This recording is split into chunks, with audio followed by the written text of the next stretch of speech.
لخوب جکسا ازنگونا دی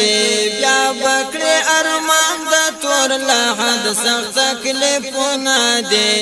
مکا و خوبونا لخوب جکسا ازنگونا دی بیا بکڑی ارمان دا تور لحد سخت تکلیفونا دی. 13 جمعہ میں د ذکر متعلق سے خبر شروع کړې وه او نن د لا اله الا الله متعلق یو څو ضروری خبرې درته کوم.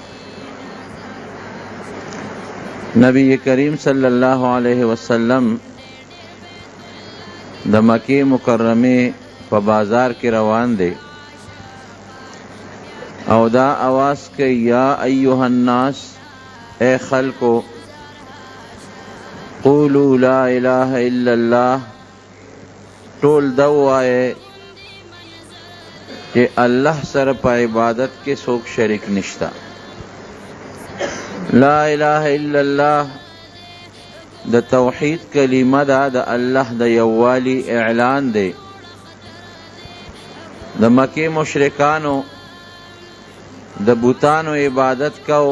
شرک کو اللہ لے شریک گنا. نبی کریم صلی اللہ علیہ وسلم داغی پرت کے اللہ رو لے گو دا اعلان ورتور کو کہ لا الہ الا اللہ دا اللہ نما سوا دا عبادت لائق سوک نشتا. بندگی چکو منگ بخالص دا اللہ کو عبادت چکو خالص دا اللہ بکو او چې څوک هم په عبادت او په بندګۍ کې د الله سره څوک شریکي او مسلمان نه دی دا الله دشمن دی.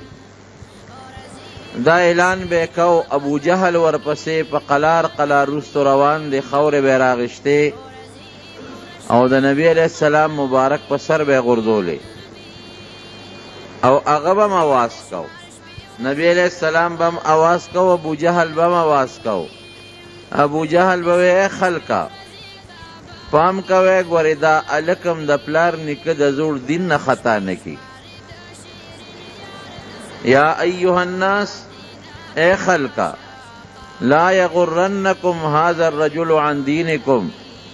پام کوے دا سلیم دا پلار نکد دین نا خطا نکی دو کم نکی. خور بیراغشتے و دا نبی علیہ السلام پا سر بیڑولے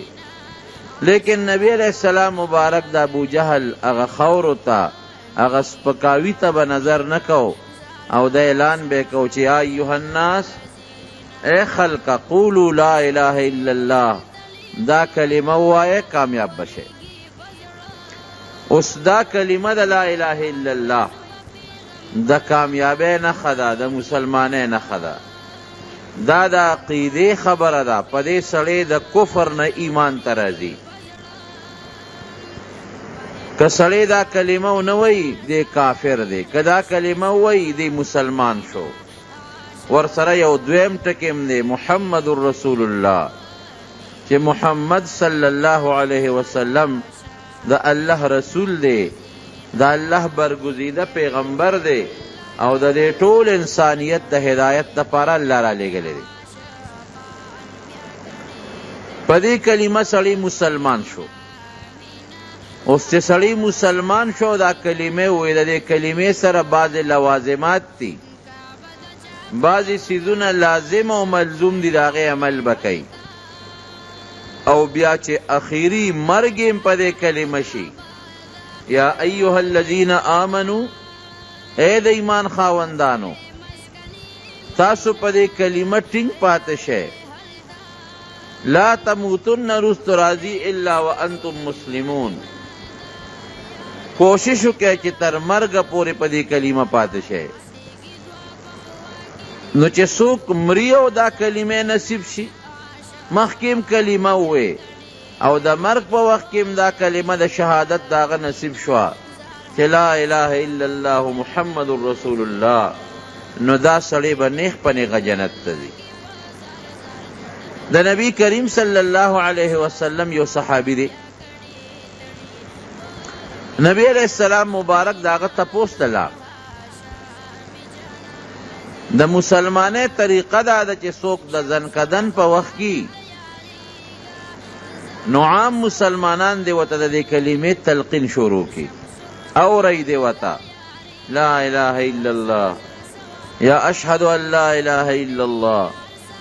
واشهد ان محمدا عبده ورسوله، یا اورئ دی لا اله الا الله محمد رسول الله صلی الله علیه وسلم، دا دی ورته اورئ، ورته دی وایي نه چې داسې ووایه، په سختۍ کې پروت دی د خولې نه نو نه خیږي، خو اوره ورته چې هغې اوري. نو که دغې سړي د دې کلمې سره ژبه بلده کړي خو اوبه خوځي،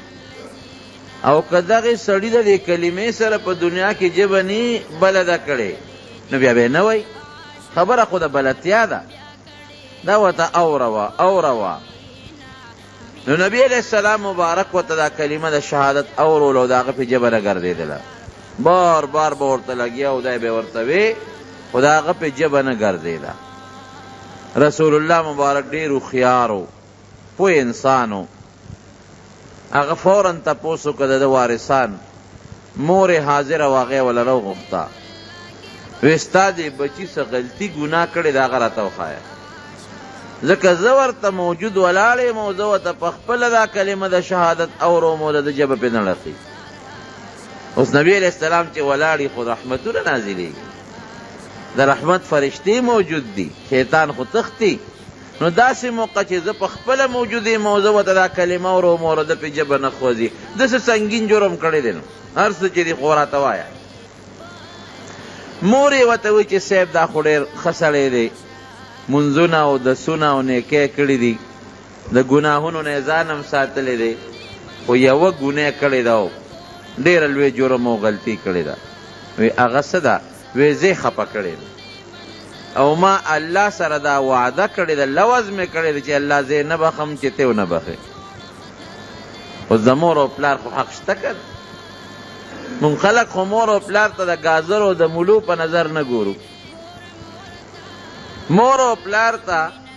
دا بس زیره بوډاګان دي، د مرګ په غاړه ولاړ دي. پلار که دوه درې خبرې وکړي نو مونږ وایو دا څه قمقل بې وقوف د زړې زمانې خبرې کوي. بابا ته غلی شه د مېلمنو مخکې ته مه کښېنه مونږ سره، په هغه خپل پلار شرمېږو. بیا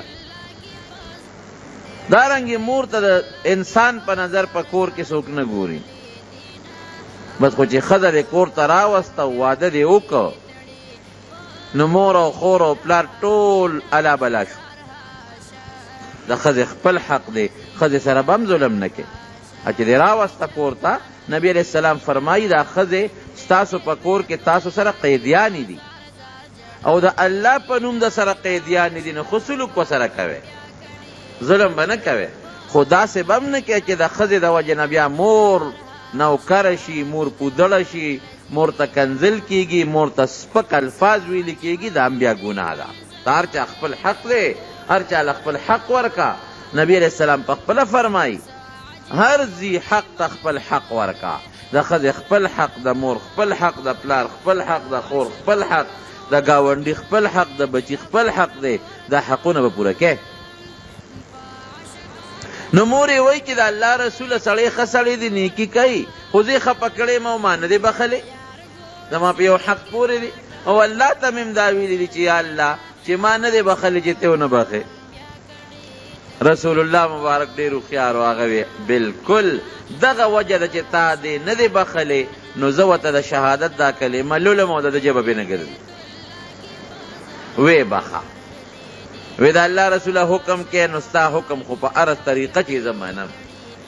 او که حکم نه کې سپارش یې کې نو سپارش خو بیا انسان له اختیاري که مني که نه مني. زما ډېر ډېر خفه کړی دی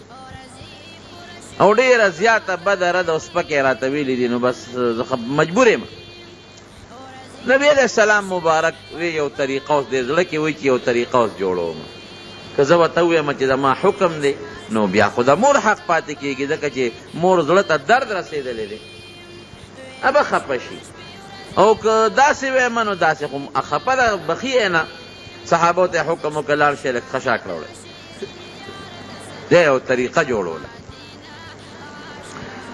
دا مور یې وایي د الله رسول په خشاک څه کې وی ستا دا زوی په سوځوم سوځاو یې نه یو لاره جوړوله وی ولې سوځې ګوره بیا مور خو مور یې کنه قسم دی ګورې مونږ د مور او پلار سره څونه بد وکړو لیکن که معمولي د خپه کې ازغې لاړه او تا وی چې وی هغه مور او هغه پلار به لومبې را منډه کړي چې ولې بچې څه جوړ دردمند کېږي په انسان بیا مور او پلار خفه کېږي په انسان بیا مور او پلار وی د الله رسوله په دې خشاک څه کې وی ستا دا دوی پې سوځومه وی ولې سوځې وی ځکه چې ته خفه کړې نو چې اوس دې مړ شي تانی بخلې او ساتې وته نو په قبر کې به پې اور بلیږي ستا دا بدل به ته الله په دې قبر کې نو چې ستا د وجې نه وله الله که مذاب په قبر کې ورکوي او سوځوي نو تا ته یو نمونه په دنیا کې هم ښیمه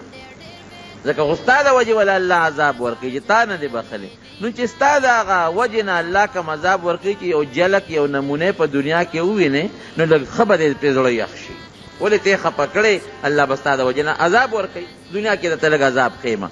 وی دا الله رسوله قبر کې به پې اور بلیږي وی او کنه اور به بلیږي زه راته اوس لږ سوځومه چې تی په خپلو سترګو هم لږ ووینې یاره وی اور کې خو مې دا بچې نه دی پرېږدو په اور خو مې نه دی پرېږدو زه وی خشاک مه راوړه ما بخلی دی خو چې مور وی ما بخلی دی هلته د هغه ژبه وګرځېدله اشهد ان لا اله الا الله واشهد ان محمدا عبده ورسوله هغه ګوی ورکړه او ساعت یې وختله نبی علیہ السلام مبارک خوشحاله شو صحابو ته تپوس وکړه الله رسوله دا ولې تی خو د مخکې نه مسلمان و که نه وی نه د مخکې نه خو مسلمان و لیکن څوک چې د ځنکدن وخت کې آخر وخت کې هم دا کلمه ووایي نو الله پاک به نیغ په نیغه جنت ته داخل کړي